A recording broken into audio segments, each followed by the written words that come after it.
ഒരു കാര്യം വ്യക്തമാക്കാൻ ഈ ഘട്ടത്തിൽ ആഗ്രഹിക്കുകയാണ്.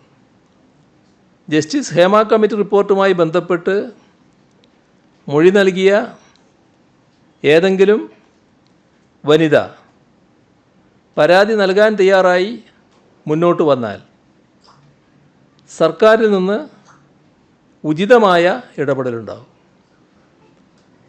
എത്ര ഉന്നതനായാലും കുറ്റം ചെയ്തിട്ടുണ്ടെങ്കിൽ നിയമത്തിന് മുന്നിലെത്തിക്കും.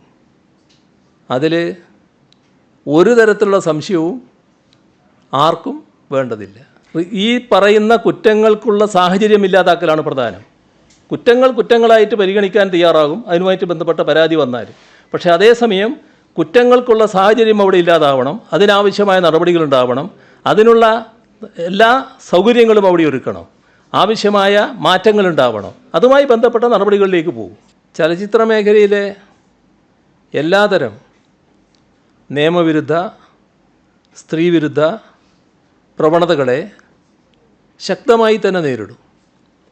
അതിനുള്ള നിശ്ചയദാർഢ്യം സർക്കാരിനുണ്ട്, അത് തെളിയിക്കപ്പെട്ടതുമാണ്. ഇവിടെ ഇതുമായി ബന്ധപ്പെട്ട് പോലീസ് സ്വീകരിച്ച നടപടികളെക്കുറിച്ച് കാണേണ്ടത്, വനിതാ കമ്മീഷൻ്റെ ഒരു കത്തിൻ്റെ അടിസ്ഥാനത്തിലാണ് പോലീസ് സാംസ്കാരിക വകുപ്പിനോട് റിപ്പോർട്ടിൻ്റെ പകർപ്പ് ആവശ്യപ്പെട്ടത്. ആ കത്തിന് നൽകിയ മറുപടിയിൽ സാംസ്കാരിക വകുപ്പ് അഡീഷണൽ സെക്രട്ടറി ഇങ്ങനെ രേഖപ്പെടുത്തുന്നു. സാംസ്കാരിക വകുപ്പ് അഡീഷണൽ സെക്രട്ടറി രേഖപ്പെടുത്തിയത് നേരത്തെ പരാമർശിച്ച ജസ്റ്റിസ് ഹേമ അവർക്കയച്ച കത്തിൻ്റെ ഭാഗമായിട്ടാണ്. അതിലവർ പറഞ്ഞല്ലോ, I would also take the liberty to alert you to follow these principles എന്ന് പറഞ്ഞൊരു ഭാഗം ഞാൻ പറഞ്ഞില്ലേ, അതിൻ്റെ ഭാഗമായിട്ടാണ് സാംസ്കാരിക വകുപ്പിൻ്റെ അഡീഷണൽ സെക്രട്ടറി സംസ്ഥാന ഡി ജി പിയെ കാര്യങ്ങൾ അറിയിക്കുന്നത്. ആ അറിയിച്ച കാര്യം ഞാൻ ഉദ്ധരിക്കാം. ഈ റിപ്പോർട്ടിലെ ഉള്ളടക്കം രഹസ്യമായി സൂക്ഷിക്കേണ്ടതിൻ്റെ ആവശ്യകത സംബന്ധിച്ച് ജസ്റ്റിസ് ഹേമ നൽകിയ സൂചന 2 കത്തിൻ്റെ പകർപ്പും ഈ റിപ്പോർട്ട് വിവരാവകാശ നിയമപ്രകാരം ലഭ്യമാക്കേണ്ടതില്ല എന്ന് വ്യക്തമാക്കി മുഖ്യ വിവരാവകാശ കമ്മീഷൻ പുറപ്പെടുവിച്ച സൂചന 3 ഉത്തരവിൻ്റെ പകർപ്പും കൂടി ഇതോടൊന്നിച്ചുണ്ട്. ഈ റിപ്പോർട്ടിൻ്റെ ഉള്ളടക്കം കോൺഫിഡൻഷ്യലായി സൂക്ഷിക്കാൻ അഭ്യർത്ഥിക്കുന്നു. അപ്പോൾ ഒരു പൊതു സ്വഭാവത്തിൽ കൈകാര്യം ചെയ്യാൻ പാടില്ല എന്നാണ് ഈ പറഞ്ഞതിൻ്റെ അർത്ഥം. അപ്പോൾ രഹസ്യമായി സൂക്ഷിക്കണം എന്നാവർത്തിച്ച് ആവശ്യപ്പെടുന്ന ഒരു രേഖയാണ് പോലീസിന് ലഭിച്ചത്. അതിനടിസ്ഥാനം ജസ്റ്റിസ് ഹേമയുടെ തന്നെ കത്താണ്. ഈ റിപ്പോർട്ടിൻ്റെ അടിസ്ഥാനത്തിൽ സർക്കാർ വിവിധ നടപടികൾ സ്വീകരിച്ചിട്ടുണ്ട്.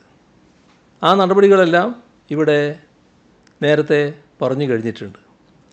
ഇതിലെ ഏതെങ്കിലും വിഷയം കേസെടുത്ത് അന്വേഷിക്കണം എന്ന ശുപാർശ ജസ്റ്റിസ് ഹേമയുടെ കമ്മിറ്റി വെച്ചിട്ടില്ല. അതിനപ്പുറം മൊഴി നൽകിയവരുടെ സ്വകാര്യത സംരക്ഷിക്കണമെന്ന ആവശ്യം കൃത്യമായി രേഖപ്പെടുത്തിയിട്ടുമുണ്ട്. പക്ഷേ നമുക്കറിയാലോ കേരളത്തിൽ ഉണ്ടായ സംഭവങ്ങൾ. ഇവിടെ ഒരു നടി ആക്രമിക്കപ്പെട്ട സംഭവം ഉൾപ്പെടെ ചലച്ചിത്ര രംഗത്ത് ഉയർന്നു വന്ന ഒരു വിഷയവും നിയമ നടപടിയില്ലാതെ പോയിട്ടില്ല. വാഹനത്തിൽ നടി ആക്രമിക്കപ്പെട്ട കേസിൽ കേരള പോലീസ് എടുത്ത നിലപാട് പ്രത്യേകം ഓർമ്മിപ്പിക്കേണ്ട കാര്യമില്ലല്ലോ. പീഡന പരാതികളിൽ, നടിമാർ നൽകുന്ന പരാതികളിൽ കേസെടുത്ത് അന്വേഷണം നടത്താൻ പോലീസ് ഒരു ഘട്ടത്തിലും വിട്ടുവീഴ്ച ചെയ്തിട്ടില്ല. സിനിമയിൽ അവസരം നൽകാം എന്ന് വാഗ്ദാനം ചെയ്ത് ഒരു സംവിധായകൻ പീഡിപ്പിച്ചു എന്നൊരു സ്ത്രീ കഴിഞ്ഞ വർഷം പരാതി നൽകി. ഉടനടി കേസെടുത്ത് അന്വേഷണം ആരംഭിച്ചു. സിനിമയിൽ അഭിനയിപ്പിക്കാം എന്ന് വാഗ്ദാനം ചെയ്ത് പീഡനം നടത്തിയ പ്രമുഖ നടനെതിരെ കേസെടുത്തു.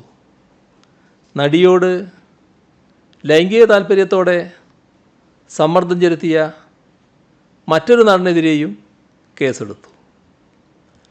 പോക്സോ കേസിൽ മറ്റൊരു നടനെതിരെയും, പീഡന പരാതിയിൽ മറ്റൊരു സംവിധായകനെതിരെയും കേസെടുത്തത് സമീപകാലത്താണ്. ഇതുമാത്രമല്ല, സിനിമക്കുള്ളിലെ സാമ്പത്തിക വഞ്ചന, പകർപ്പവകാശ ലംഘനം, സൈബർ അധിക്ഷേപം, ഇത്തരത്തിലുള്ള പലവിധ പരാതികളിൽ കേരളത്തിൻ്റെ വിവിധ ഭാഗങ്ങളിൽ പോലീസ് കേസ് രജിസ്റ്റർ ചെയ്തിട്ടുണ്ട്. പ്രശസ്ത ഡബ്ബിംഗ് ആർട്ടിസ്റ്റ് നൽകിയ പരാതിയിൽ പഴയൊരു സംവിധായകനെതിരെ IT ആക്ട് പ്രകാരവും ജീവന് ഭീഷണിയുണ്ട് എന്ന് കാട്ടി പ്രമുഖയായ നടി നൽകിയ പരാതിയിൽ പ്രസിദ്ധനായ മറ്റൊരു പരസ്യ സംവിധായകനെതിരെയും എതിരെ കേസെടുത്തത് ഓർമ്മിക്കേണ്ട കാര്യമാണ്. നടിയെ ഫോണിലൂടെ തുടർച്ചയായി ശല്യം ചെയ്ത സംഭവത്തിൽ വേറൊരു സംവിധായകനെതിരെ കേസെടുത്തു. ഇങ്ങനെ പരാതി ലഭിച്ച എല്ലാ കേസുകളിലും മുഖം നോക്കാതെയുള്ള നടപടിയാണ് പോലീസ് സ്വീകരിച്ചത്. ഒരു കാര്യം വ്യക്തമാക്കാൻ ഈ ഘട്ടത്തിൽ ആഗ്രഹിക്കുകയാണ്. ജസ്റ്റിസ് ഹേമ കമ്മിറ്റി റിപ്പോർട്ടുമായി ബന്ധപ്പെട്ട് മൊഴി നൽകിയ ഏതെങ്കിലും വനിത പരാതി നൽകാൻ തയ്യാറായി മുന്നോട്ട് വന്നാൽ സർക്കാരിൽ നിന്ന് ഉചിതമായ ഇടപെടലുണ്ടാകും. എത്ര ഉന്നതനായാലും കുറ്റം ചെയ്തിട്ടുണ്ടെങ്കിൽ നിയമത്തിന് മുന്നിലെത്തിക്കും. അതിൽ ഒരു തരത്തിലുള്ള സംശയവും ആർക്കും വേണ്ടതില്ല. ഇതാണ് പൊതുവെ ഇതുമായി വ്യക്തമാക്കാനുള്ളത്. സുപ്രീംകോടതി ഉൾപ്പെടെയുള്ളവർ പറഞ്ഞത് അതിജീവിതകളുടെ സ്വകാര്യത ലംഘനത്തെ കുറിച്ചാണ്. വൃത്തികളുടെ ചെയ്യുന്ന അക്യൂസ്ഡ് ആയിട്ടുള്ള ആളുകളുടെ സ്വകാര്യത ലംഘനത്തെ കുറിച്ചല്ല. അപ്പം ഇതിൽ നമ്മുടെ അതിജീവിതകളുടെ സ്വകാര്യത ലംഘനം ഉണ്ടാവരുന്നുള്ളത് എല്ലാവർക്കും കാര്യമാണ്. അത് നിങ്ങളുടെ അഭിപ്രായമല്ലേ?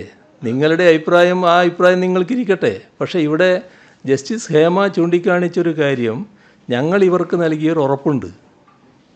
ആ ഉറപ്പ് ഇത് സ്വകാര്യമായി സൂക്ഷിക്കുമെന്നാണ്. അതിൻ്റെ അടിസ്ഥാനത്തിലാണ് അവരുടെ മുന്നിൽ തെളിവ് നൽകുന്നത്, അല്ലെങ്കിൽ വർത്തമാനം പറയുന്നത്. അതിൻ്റെ ഭാഗമായി ആ പറഞ്ഞ കാര്യങ്ങളൊന്നും ഞാൻ നിഷേധിക്കുകയല്ല. അതൊക്കെ പറഞ്ഞ കാര്യങ്ങൾ അവർ രേഖപ്പെടുത്തി വെച്ചിട്ടുണ്ടല്ലോ. ആ പറഞ്ഞ കാര്യങ്ങൾ പറഞ്ഞവർ ഒരു പരാതിയായി ഉന്നയിച്ചാൽ അതിൽ ഫലപ്രദമായ നടപടി ഉണ്ടാവും. ഇത് ഞങ്ങൾ കൊടുത്ത ഉറപ്പിൻ്റെ മേലെ ഞങ്ങളുടെ മുന്നിൽ വെളിപ്പെടുത്തിയ കാര്യങ്ങളാണ്. ഇതിൻ്റെ മേലെ മറ്റൊരു നടപടി ഇത് പരസ്യപ്പെടുത്താൻ പാടില്ല എന്ന് ജസ്റ്റിസ് ഹേമ തന്നെ രേഖപ്പെടുത്തിയിരിക്കുകയാണ്. ആ ഒരു ഘട്ടത്തിലാണ് ഞാനിവിടെ പറഞ്ഞത്, ഇതുമായി ബന്ധപ്പെട്ട് പരാതിയുള്ളവരാരെങ്കിലും ഉന്നയിക്കാൻ തയ്യാറായാൽ ഉചിതമായ നടപടി സർക്കാർ സ്വീകരിക്കും. ഒരു സംശയ കാര്യത്തിൽ വേണ്ടതില്ല.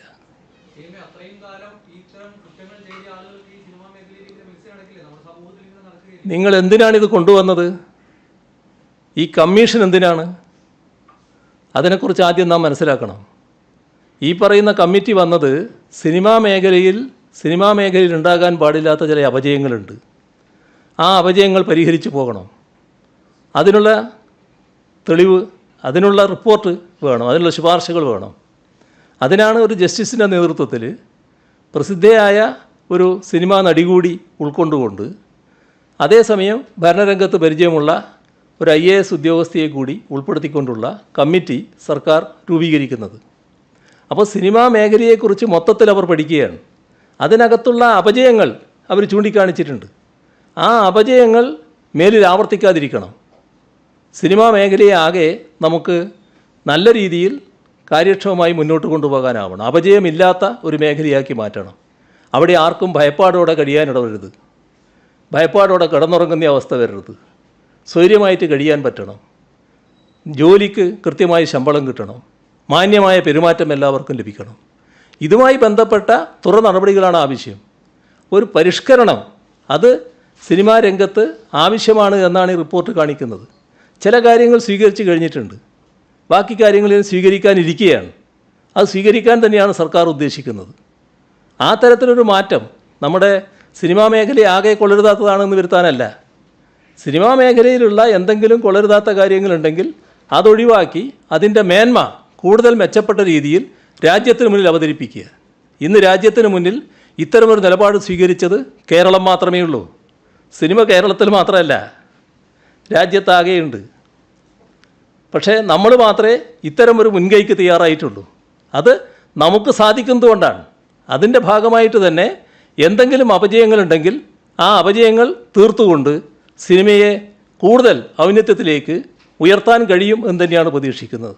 അതിന് സിനിമാ രംഗത്തുള്ള എല്ലാവരുടെയും സഹായവും സഹകരണവും വേണം, പിന്തുണയും ഉണ്ടാകണം. അവരുമായി ചർച്ച ചെയ്യാൻ തയ്യാറാണ്.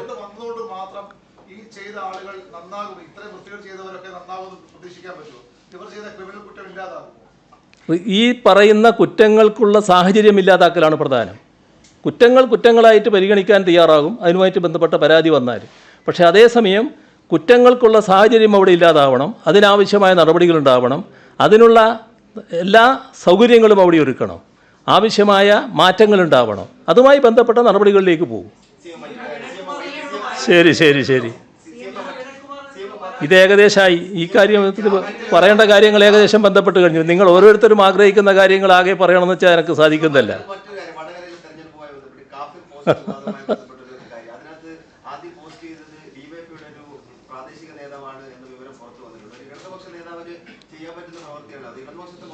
അതൊക്കെ ഞാൻ നേരത്തെ നിങ്ങൾ ഇവിടെ തന്നെ നേരത്തെ പറഞ്ഞതാണ്.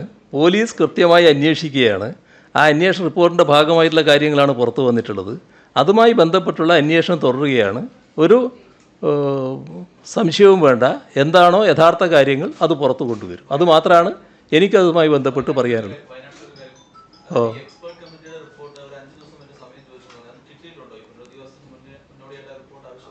എക്സ്പേർട്ട് കമ്മിറ്റിയുടെ റിപ്പോർട്ട് എൻ്റെ കയ്യിൽ വന്നില്ല. പക്ഷേ അത് ഏതെങ്കിലും തരത്തിൽ വന്നോ എന്നുള്ളത് എൻ്റെ ശ്രദ്ധയിൽപ്പെട്ടിട്ടില്ല. പക്ഷേ വലിയ താമസം ഉണ്ടാകില്ല എന്നാണ് തോന്നുന്നത്. ശരി, അപ്പോൾ പിന്നീടാകാം.